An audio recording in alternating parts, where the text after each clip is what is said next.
Oke, kita lanjut lagi ya. Nomor 21 ya. Kita lanjut 21 sampai 30. Nah, 21 itu di sini ada nama-nama ilmiah ya. Ingat ya. Untuk penulisan nama ilmiah ya diingat-ingat terus ya. Yang depan itu adalah genus, belakangnya itu adalah spesies ya. Jadi genus dulu baru spesies. Nah, tomat, terong, kentang itu sama-sama depannya Solanum, Solanum, Solanum. Berarti genusnya itu Solanum. Tomat, terong, kentang itu Solanum, tapi spesiesnya beda-beda. Kalau tomat itu spesiesnya Lycophysium, Sikum. Kalau terong berarti Melongena. Kalau kentang itu Tuberosum, tapi sama-sama kelompok genusnya itu adalah Solanum. Maka pernyataan yang benar dari ketiga tumbuhan tersebut adalah ketiga tumbuhan tersebut memiliki genus yang sama gitu.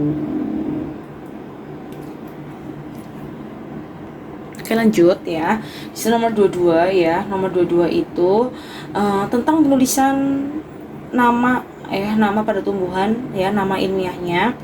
Nah, di situ ada para siswa membuat papan nama ya, ada anggrek bulan, Phalaenopsis, Ambalis, dan lain-lain. Di situ ada 4 ya. Nah, semua ini benar semua ya, ini nama ilmiahnya, tapi yang penulisannya yang benar yang mana ya. Nah, ingat penulisan namanya genus, spesies. Genusnya itu harus diawali dengan huruf besar dan spesiesnya itu harus diawali dengan huruf kecil ya. Makanya bisa itu yang membedakan, genus itu yang besar, terus yang spesies itu yang kecil. Makanya yang benar yang mana? Berarti yang benar itu adalah yang 1 dan nomor 4 gitu ya, karena nomor 2 sama 3 itu sama-sama gede. Berarti ini mana ini nggak beda pembedanya, genus sama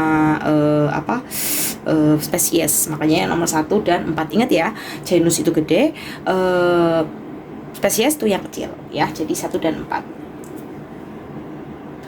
Lanjut ya, nomor 23.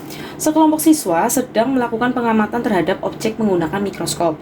Objek pengamatan tersebut memiliki ciri-ciri bersel tunggal, membentuk koloni, ya, tidak memiliki membran inti dan terdapat dinding sel. Maka ini termasuk golongan organisme apa? Termasuk kingdom apa? Nah, jelas bersel tunggal, berarti uniseluler. Terus tidak memiliki membran inti, tapi dia punya dinding sel, ya. Kalau fungi itu berarti tidak, selnya nggak cuma satu ya. Plantae tumbuhan nggak satu ya. Jadi ini antara protista dan monera. Kalau dia berkoloni, tidak memiliki membran sel ya atau membran inti, dan dia bersel tunggal, ini adalah monera ya. Kamu bisa lihat lagi di LKS ciri-cirinya dari protista dan monera, dihafalin ya. Kalau plantae itu tumbuhan ya, kalau fungi itu jamur. Nah, kamu bisa hafalkan di LKS ada. Oke, lanjut, kita ke nomor 24. Nah, ini kamu harus hafalin ya, antara monera dan protista. Ini sebenarnya sama-sama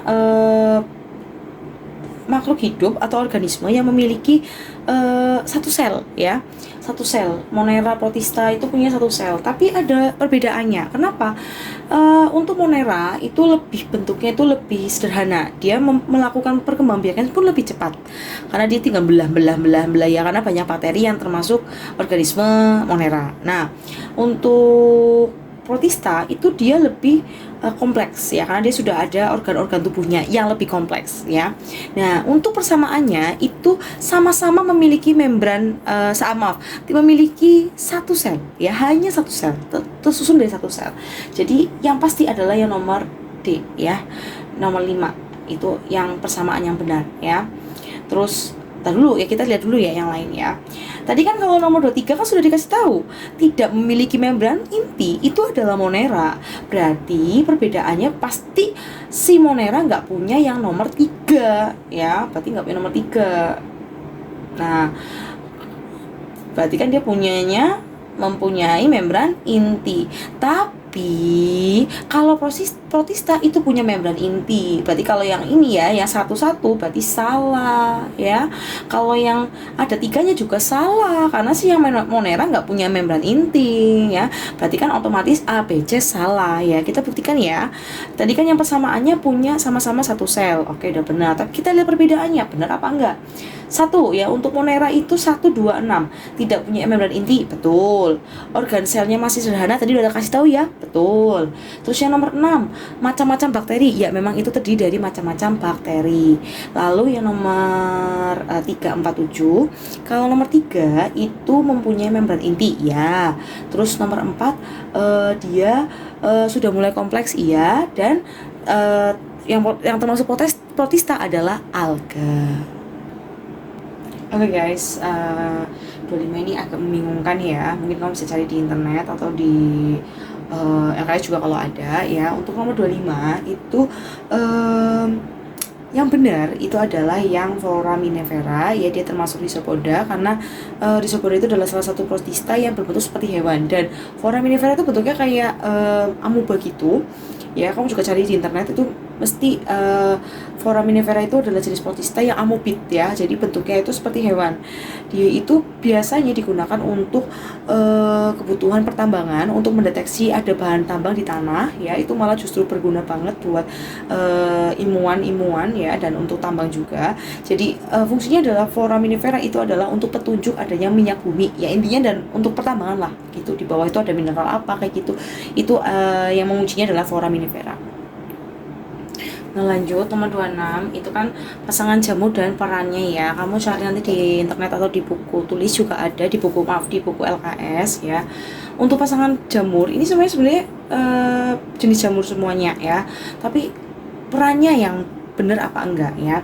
Untuk yang A itu Penicillium notatum itu penghasil antibiotik penisilin, betul ya. Nah, sekarang kita cross check ya, yang B, C, D itu benar apa enggak.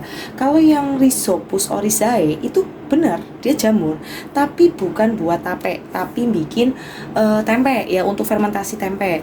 Kalau Deuteromycetes itu menimbulkan penyakit paru-paru pada manusia, itu enggak ada spesifik khusus ya, dia sebagai pemicu penyakit paru-paru ya.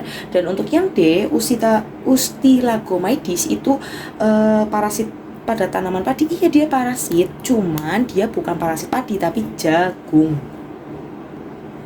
Oke, nomor 27 ya. Di situ kan ada gambar-gambar ya, kamu lihat nanti di soal ya. Nomor 1 itu kayak pinus kalau nggak salah. Nomor 2 itu kayak teratai. Nomor 3 itu jagung. Nomor 4 itu pakis haji ya. Nah, kalau Gymnospermae itu kan yang terbuka. Terus kalau yang Angiospermae itu yang tertutup ya. Nah, kamu hafalkan aja ini. Kalau pakis haji itu termasuknya Gymnospermae kayak melinjo. Kalau jagung itu yang tertutup, yang Angiospermae ya.